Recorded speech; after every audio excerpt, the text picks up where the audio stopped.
ሰላም ሰላም ውድ የቻናላችን ቤተሰቦች እንዴት አላችሁ? ባላችሁበት ሰላማችሁ ይብዛ። በዚህ ቻናል አማርኛ፣ እንግሊዘኛ፣ ሂሳብ እንዲሁም ሌሎችን ትምህርቶች እያስተማርን እንገኛለን። የምናስተምርበት የትምህርት አማራጭ በኢሞ፣ በቴሌግራም፣ በዋትስአፕ፣ በጉግል ሚት በያላችሁበት ቦታ ሆናችሁ መማር ትችላላችሁ። ለዛሬ ትምህርት ይዤላችሁ የመጣው በአማርኛ እንዴት እንደስማቸው እንደሚጻፍና በእንግሊዘኛ እንዴት ቀይረን እንደምንጽፋቸው አንድ ባንድ አሳያችኋለሁ ማለት ነው። በደንብ አድርጋችሁ እናንተ ቪዲዮውን እስከመጨረሻው እኔ ጋር አብራችሁ ትኩረት ወስዳችሁ መጀመሪያ አማርኛዎችን ጽፌያችኋለሁ። እዛ ደግሞ ቀጥዬ አማርኛውን በእንግሊዘኛ እንዴት እንደምንቀይረው ወይም ደግሞ እንዴት እንደምንጽፈው አሳያችኋለሁ ማለት ነው። በደንብ አድርጋችሁ እናንተ ቪዲዮውን ከኔ ጋር አብራችሁ እስከመጨረሻው ትኩረት ወስዳችሁ መከታተል ይጠበቅባችኋል ማለት ነው። አሁን ወደ ትምህርታችን እዚህ ጋር ምን ይላል እንደምታዩት እዚህ ጋር ምንድነው? እዚህ ጋር እንደምታዩት ሙሉ ይላል። ሙሉ ይላል። ሙ ማለት የመቤተሰብ ስንተኛ ድምጽ ናት? ሁለተኛ ድምጽ። ሉ ስንል ደግሞ የለቤተሰብ ስንተኛ ድምጽ ናት? ሁለተኛ። ስለዚህ እነዚህ የአማርኛ ቃላቶች ናቸው። ሙሉ ማለት እንግዲህ በሌላ አባባል ስንጻራው ምንድነው? የሰው ስም ነው። ሙሉ ማለት የሰው ስም ነው። ሙሉ የሚለውን በእንግሊዘኛ ቀይረን ወይም ደግሞ አልፋቤት እንግሊዝ ስንቀይረው ማን ይወስዳል ማለት ነው? ኤም ዩ ኤል ዩ። ስለዚህ ምን አይነት ቃላት አገኘን ወይም ደግሞ ምን አይነት ፊደላትን ወይም ደግሞ የእንግሊዘኛ ሌተሮች እናገኛለን ማለት ነው። እንደምታዩት ሙሉ ይው ኤም ዩ ኤል ዩ። ስለዚህ እዚህ ጋር በአማርኛው ሙሉ ይላል አይደለ? እዚህ ጋር ደግሞ ኤምን ዩ ኤል ዩ እነዚህን ይወስዳል ማለት ነው። በእንግሊዘኛ በአማርኛው ሙሉ ይላል፣ በእንግሊዘኛ ደግሞ ሙሉ የሚል አገኘን ማለት ነው። ኦኬ ወደ ቀጣዩ ስንመጣ እንደገና እዚህ ጋር ምን ይላል? ሀሊማ። እዚህ ጋርም የሰው ስም ነው እንደምነግራችሁ የሰው ስም ነው፣ የሰው ስም። ስለዚህ ሀሊማ፣ ሀ ማለት የመጀመሪያ ድምጽ ናት፣ የአማርኛ ቃላት ማለት ነው። ሊ ስንል ደግሞ የለቤተሰብ ስንተኛ ድምጽ ናት? ሶስተኛ ድምጽ። ማ ስንል ደግሞ የመቤተሰብ ስንተኛ ድምጽ? አራተኛ ድምጽ። ስለዚህ ሀሊማ በአማርኛ ማለት ነው። ሀሊማ የሚለውን ወደ እንግሊዘኛ ስንቀይረው ወይም ደግሞ በእንግሊዘኛ አልፋቤት ሌተር ቀይረን ስንጽፈው ምን አይነት ቃላት ምን አይነት ሌተር ይሰጠናል ማለት ነው? ኤች ኤ ኤል አይ ኤም ኤ። ስለዚህ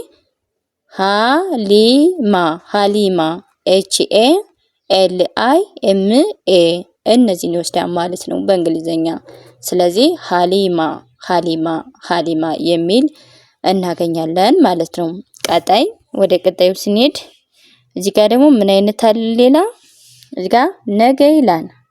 ይኸው እዚህ ጋር ነገ። እንግዲህ ነገ ስንል ማንን ነው በአማርኛ የምንወስድ ማለት ነው? ነገ ስንል አሁን ለነገ ነው። እንግዲህ የመጀመሪያ ድምጽ ናት አይደለ? የመጀመሪያ ድምጽ፣ ገ የገቤተሰብ የመጀመሪያ ድምጽ። ስለዚህ እነዚህ ፊደሎች የአማርኛ ፊደላት የመጀመሪያ ድምጾች ናቸው። ነገ የሚለውን ወደ እንግሊዘኛ ቀይረን ስንጽፈው ምን አይነት ይሰጠናል ማለት ነው? ነገ የሚለውን ወደ እንግሊዘኛ እስኪ ወደ እንግሊዘኛ እንቀይረው። እዚህ ጋር ነገ ይላል። እዚህ ጋር ነገ። ስለዚህ ኤን ኤ ጄ ኢ ኤን ኢ ጄ ኢ። ስለዚህ ነገ በእንግሊዘኛም እዚህ ጋር ነገ የሚል ቃል አገኘን ማለት ነው። ወደ ቀጣዩ ስንሄድ እንደገና ምን ይላል? ቀጣዩ ደግሞ ዛሬ ይላል። እዚህ ጋር ዛሬ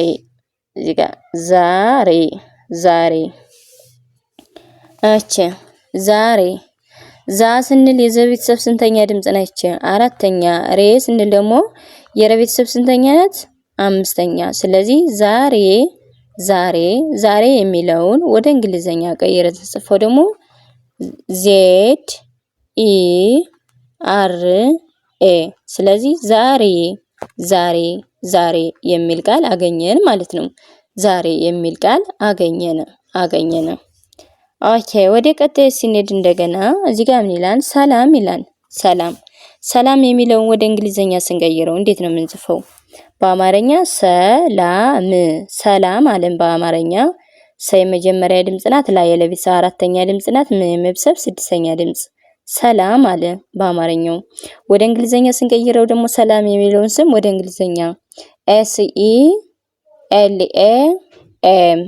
SELAM ስለዚህ ምን አይነት ትርጉም ሰጠን? ሰላም ሰላም ሰላም የሚል አገኘን ማለት ነው። አገኘነ። ቀጣዩ እዚህ ጋር ምን ይላል? እሺ ይላል። እሺ ማለት የአ ቤተሰብ ስንተኛ ድምጽ? ስድስተኛ ድምጽ። ሽ የሽ ቤተሰብ ስድስተኛ ድምጽ። አሁንም እዚህ ጋር እሺ የሚለውን ወደ እንግሊዘኛ ስንቀይረው ምን ይላል? እዚህ ጋር ወደ እንግሊዘኛ ስንቀይረው አሁንም ምን አይነት ቃላት የአ ቤተሰብ እንግዲህ እሺ ስንል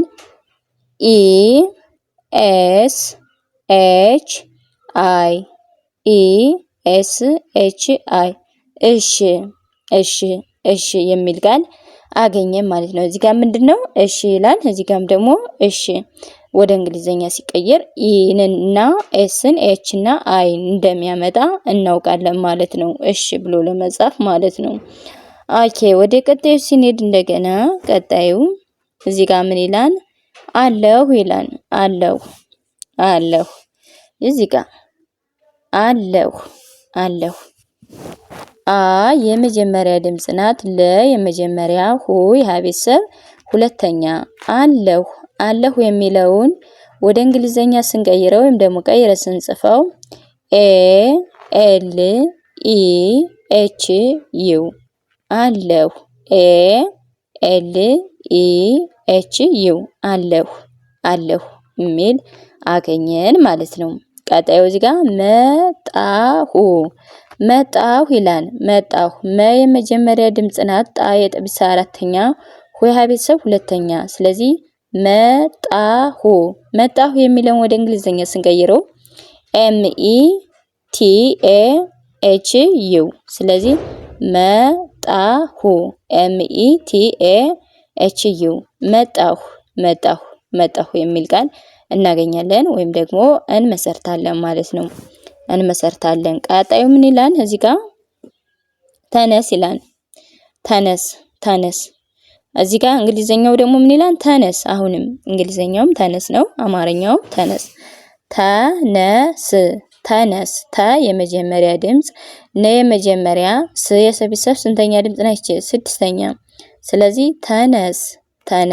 ተነስ የሚል ቃል አገኘን ማለት ነው።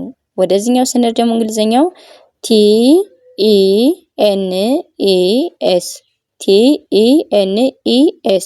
TENES ተነስ።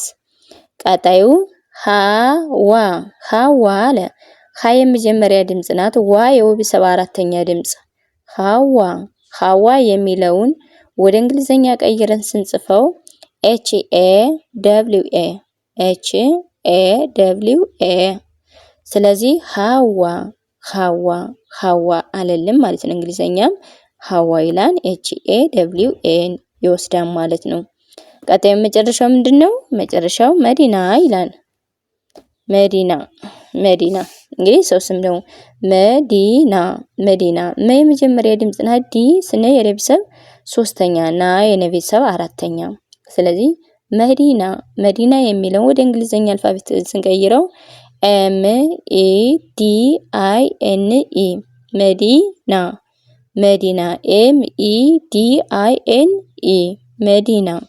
መዲና መዲና የሚል ቃል እናገኛለን ወይ ደግሞ እንመሰርታለን ማለት ነው። ኦኬ እንግዲህ እንደምታዩት ዛሬ የተለያዩ ስሞችን በአማርኛና በእንግሊዘኛ ስማቸው እንዴት እንደሚቀየር ወይም ደግሞ እንዴት እንደሚጻፍ ነው ያሳየኋችሁ ማለት ነው። በደንብ አድርጋችሁ እናንተ ደጋግማችሁ ቪዲዮን ማንበብ ይጠበቅባችኋል ማለት ነው። እዚህ ጋር ማወቅ ትችላላችሁ የሰው ስም እንዴት እንደሚጻፍ፣ በአማርኛ እንዴት ጽፈን በእንግሊዘኛ እንዴት እንደምንቀይረው እሱን ማወቅ ትችላላችሁ ማለት ነው። ለዛሬ ቪዲዮ እንግዲህ ይሄን ይመስል ነበር። እንዲሁም ሌሎችን ደግሞ በሌላ ሰዓት ይዤላችሁ እስከምመለስ ሰላም ጊዜ፣ ሰላም ቆይታ። ባይ